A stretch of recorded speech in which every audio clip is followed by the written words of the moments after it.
What is up, mortals? Dandankill 1 here, and welcome to another week of Cayde-6's cache stash locations. This week we're back on the EDZ, and a couple of them are in really interesting spots. I wasn't expecting them to be some so far out. Obviously here I have the map up for you guys, and the cache stashes are obviously marked by the clubs scattered all over the map. Now, as we can see here, there is a second portion of this map where there is a chest scattered, and that's at the very top up here.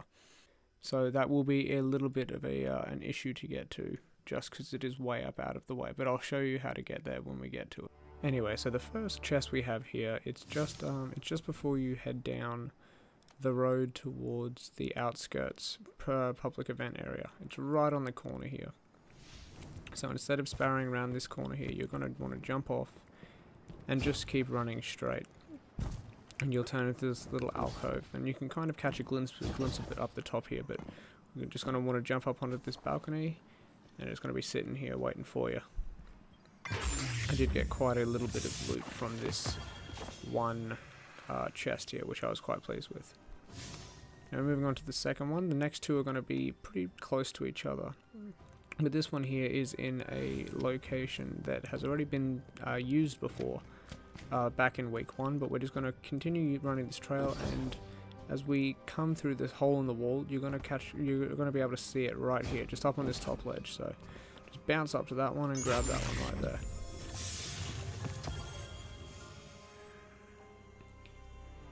Continuing on to the third chest, obviously we're just a little bit further on from the last one, just as a progression, and this one here is a little more difficult to find. You just going to want to keep following through. And don't worry about defeating all of these ads. There's not really much point. They're not going to pose much of a threat, especially at this point of the game where you're so much higher level than them.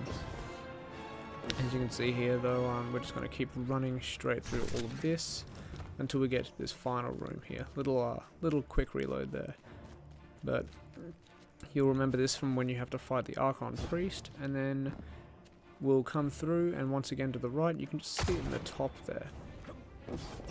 Every class should be able to make this jump, but you're just going to want to jump up here, and this is the chest. Moving on to the fourth chest here. The fourth chest isn't actually very hidden. It's quite easy to find, so it's not really a hidden chest.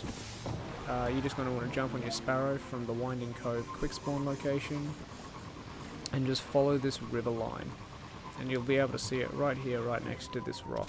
It's actually quite in the open. It's very hard to miss.